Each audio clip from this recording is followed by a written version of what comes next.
Olá, bom dia, boa tarde, boa noite. Eu sou Amanda, professora, e hoje nós vamos discutir um pouco, né, sobre essas aproximações entre a fenomenologia e o existencialismo.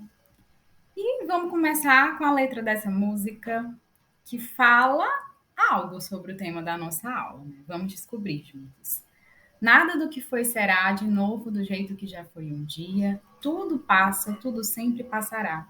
A vida vem em ondas como o mar, num indo e vindo infinito. Tudo o que se vê não é igual ao que a gente viu há um segundo. Tudo muda o tempo todo no mundo. E aí, turma? Que perspectiva de ser humano está embutida nessa letra dessa música? O que ela tem a ver com o tema da nossa aula? O que ela tem a ver com existencialismo e fenomenologia?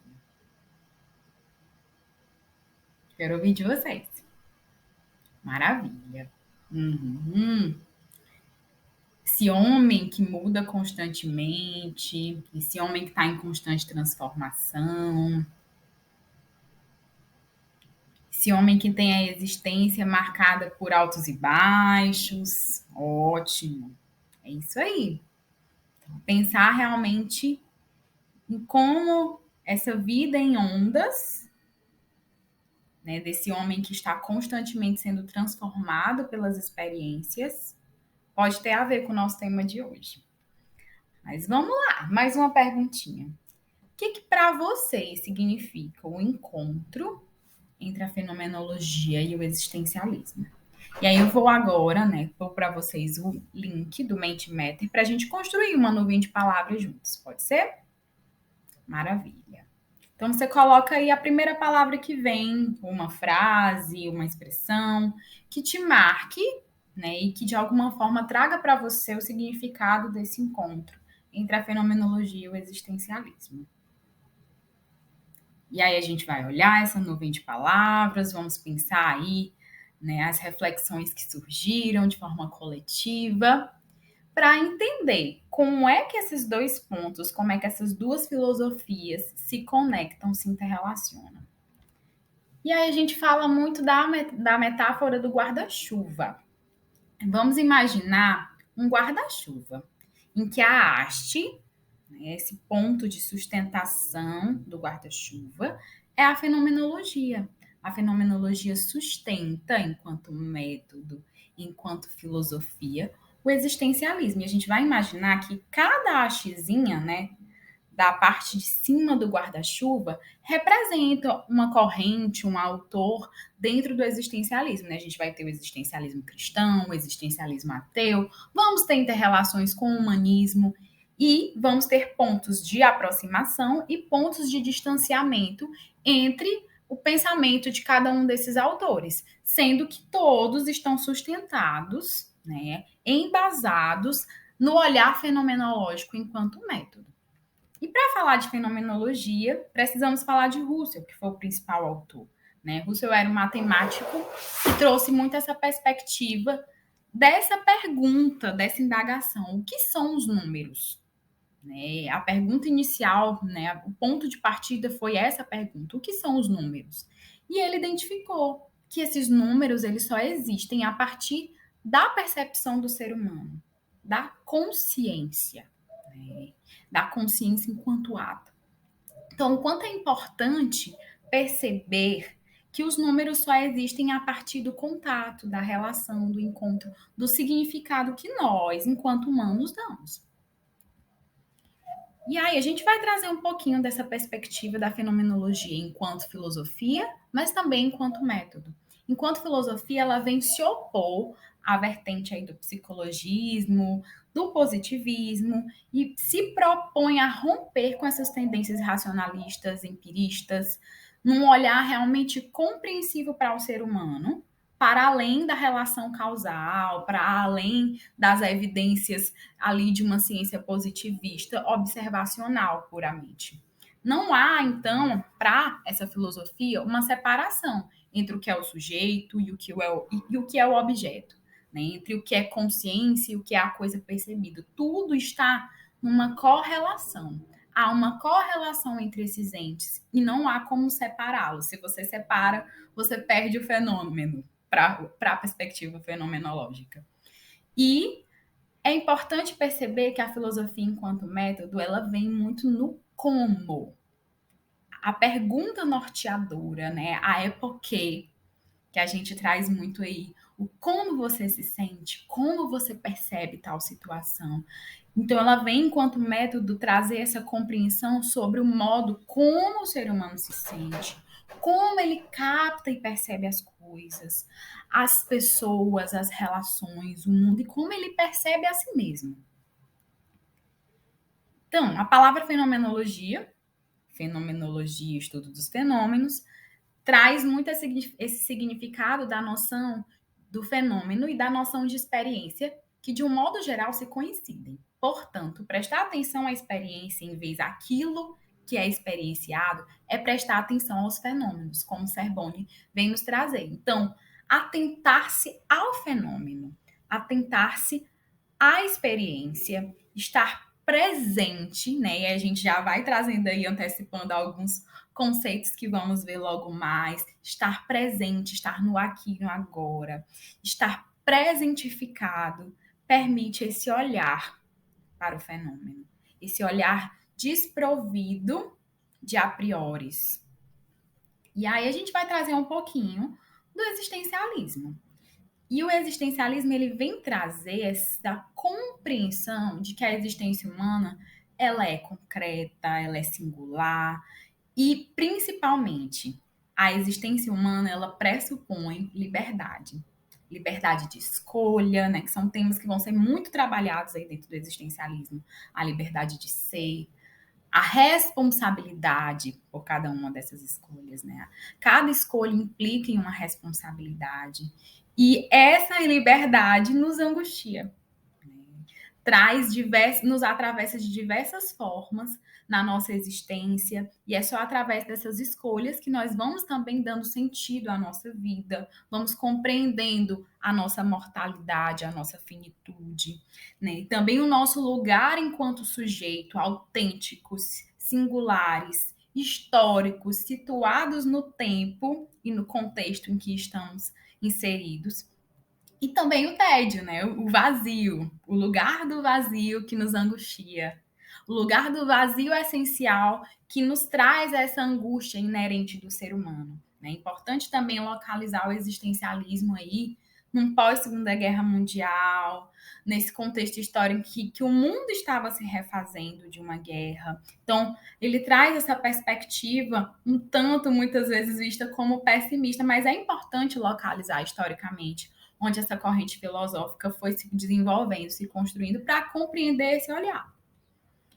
E a gente traz um pouquinho dessa inter-relação até com a música, né, de que nenhum homem pode banhar-se 2 vezes no mesmo rio, pois na segunda vez o rio já não é o mesmo. Nem tampouco o homem, como já nos dizia, né, o pai da dialética, Heráclito. Então é importante perceber que o existencialismo ele traz essa perspectiva de que o homem está constantemente se construindo.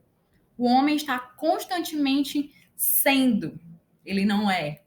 Ele está sendo e se construindo num constante vir a ser. E aí, Jean-Paul Sartre, que é o principal autor do existencialismo que hoje nós vamos trazer de forma pontual, vem trazer essa frase bem conhecida, né, de que a existência precede a essência, de que o existir do homem só se dá a partir da sua construção na relação, na sua construção ao longo da vida.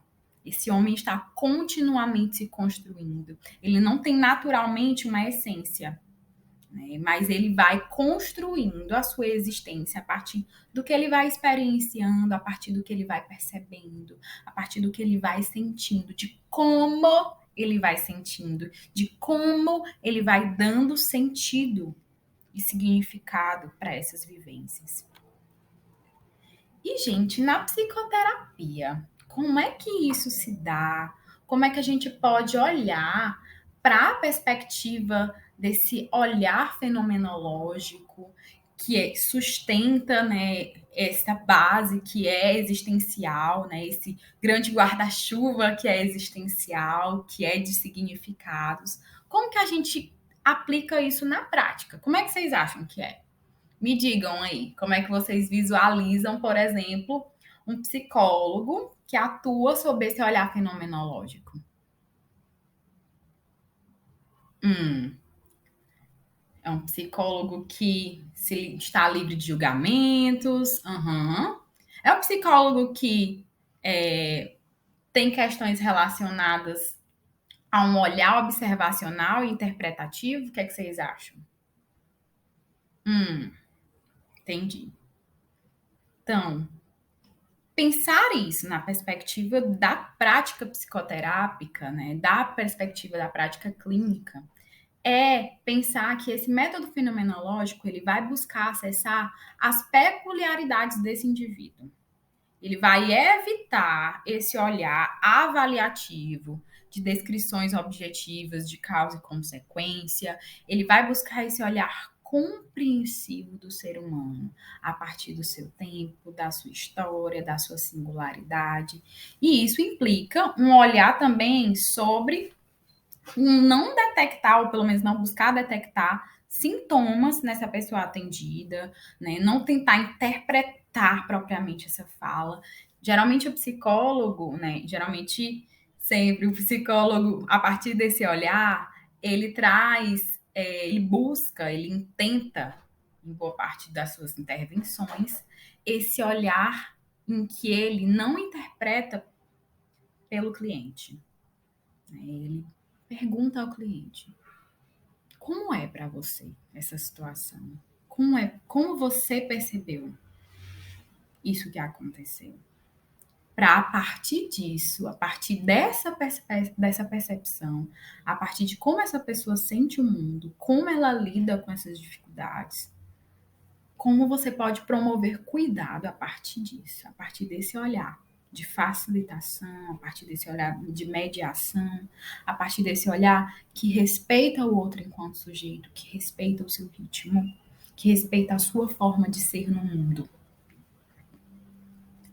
E isso tem um olhar existencial, né? Tem a perspectiva de que o ser humano está constantemente se atualizando, né? Essa tendência atualizante, que mais à frente vamos estudar com profundidade, desse olhar que é voltado para uma visão positiva do ser humano, né? Uma visão positiva não no sentido do positivismo, né? Ela se opõe ao positivismo, mas no sentido de olhar com a perspectiva de esperança para esse ser humano que pode sempre se refazer, apesar das dificuldades, apesar das situações da vida, né? Jean-Paul Sartre, inclusive, vem trazer essa frase, né? Não importa o que fizeram de você, mas o que você fez do que fizeram de você. Então, olhar para essa fenomenologia, para esse existencialismo, como interligados dentro da prática psicoterápica. Né? O existencialismo ele vem mais com uma perspectiva teórica, com a pegada teórica desse olhar e dessa visão de homem e de mundo, e a fenomenologia ela se estrutura enquanto filosofia, mas principalmente enquanto método dentro da prática clínica. A gente vai ver mais a fundo a questão da redução fenomenológica e de uma série de questões que estão implicadas na prática clínica a partir desse método. E é importante perceber que esses entrelaçamentos, né, a partir do que a gente já vem construindo nessa aula, eles partem principalmente porque essas filosofias elas foram construídas num local e num período histórico bem aproximado. Né? Elas são filosofias europeias, ali desenvolvidas entre o final do século XIX e início do século XX. Vão trazer essa questão do questionamento da objetividade da ciência positivista, como a gente já vem trazendo, e refutar essa ideia dessas explicações racionais, das explicações objetivas sobre os indivíduos, com um único caminho para se fazer ciência psicológica, como um único caminho de análise. E aí, minha gente, tá dando para compreender um pouquinho de como que eles se entrelaçam, né? O existencialismo enquanto teoria, a fenomenologia enquanto método. E agora eu quero ouvir de vocês. O que é que vocês vão acrescentar? O que é que vocês acrescentariam nessa nuvem de palavras sobre os pontos de encontro entre a fenomenologia e o existencialismo? Vamos lá abrir de novo no Mente? Para ver, a partir dessa aula, da música, das reflexões que vocês tiveram, da sua percepção, que isso é muito importante também, dentro dessa perspectiva, né? Trazer a aprendizagem também de forma vivencial, né? Significativa para vocês. Como você percebeu esse ponto de encontro? Como você percebeu esses pontos de encontro entre a fenomenologia e o existencialismo, essa aproximação? E queria convidar vocês para se dividir em grupos de 4, né, agora no finalzinho da nossa aula, para que a gente possa. A gente vai fazer o seguinte: vamos elaborar perguntas sobre o tema da aula de hoje, né? Sobre fenomenologia, sobre existencialismo. Eu vou ajudá-los aí a mediar, vou estar aí no papel de mediadora desses microgrupos. E a gente vai fazer um pequeno quiz entre esses microgrupos para entender o que foi que ficou dessa aula de hoje, se ficou alguma dúvida, se algo ainda está precisando, né, ser aprofundado. E também para a gente pensar nessa proposta de que vocês formulam, né, essa visão de homem ativo, responsável, muito presente aí na filosofia, na fenomenologia e no existencialismo, nesse olhar fenomenológico existencial. Vocês vão elaborar essas perguntas, né, com a minha mediação. Tudo bem? Tranquilo? Depois vamos lá nos dividir em grupos. A gente vai se organizando da melhor forma possível e eu vou passar em cada grupo para tirar as dúvidas e para a gente ver aí as propostas de pergunta. Combinado? Maravilha. Pronto, finalizamos nosso quiz. Vieram aí muitas dúvidas, muitas sugestões, muitas perguntas. E eu queria finalizar a aula de hoje, né? A gente começou aí com o Lulu Santos como uma onda, né? Esse slide aí nos trazendo essa imagem das águas, desse azul. E vamos finalizar com Nietzsche, né? Que também tem aí uma contribuição indireta nesse movimento, que traz em seu bojo uma perspectiva de ser no mundo, de ser no mundo livre, de ser no mundo em constante transformação, das infinitas possibilidades de ser humano. E ele vem falar dos 5 tipos de viajante. Existem 5 tipos de viajante para Nietzsche. Os que querem ser mais vistos do que vê, os que veem algo no mundo, os que tiram a experiência do que foi visto e a vivem, os que aprendem com o que vivenciaram, e aqueles que continuam vivenciando o que aprenderam quando retornam para suas casas. E aí eu pergunto a vocês, qual deles você é? Com qual deles você se identifica hoje? Você pode guardar para você essa pergunta, ou quem quiser compartilhar, pode ficar à vontade. Em muitos momentos, às vezes eu sou 1, 2, 3, 4, 5, e eu estou em constante transformação. Também existe essa via das múltiplas possibilidades. E o segredo, portanto, de qualquer boa viagem está na capacidade de deixar-se atravessar por aquilo que encontramos pelo caminho. Eu espero que vocês se deixem atravessar pela perspectiva fenomenológica, existencial, se permitam olhá-la. E aí, na próxima semana, na nossa aula, nós vamos trazer a perspectiva de um roleplay, de uma encenação, de uma interpretação, em que nós vamos trabalhar esse olhar fenomenológico. Vocês vão pensar aí nos personagens, nas perguntas, né? A gente trouxe aqui hoje algumas perguntas direcionadoras, que são bem importantes para que haja esse olhar fenomenológico. E na próxima aula nós vamos trabalhar essas questões a partir da perspectiva vivencial, de um roleplay em que a gente vai pensar a experiência desse olhar fenomenológico no corpo, na prática, tá certo? Ficou alguma dúvida? Fico à disposição para as dúvidas de vocês, para algumas questões dessa aula ou da atividade seguinte, tá certo? Obrigada, gente. Bom dia, boa tarde, boa noite.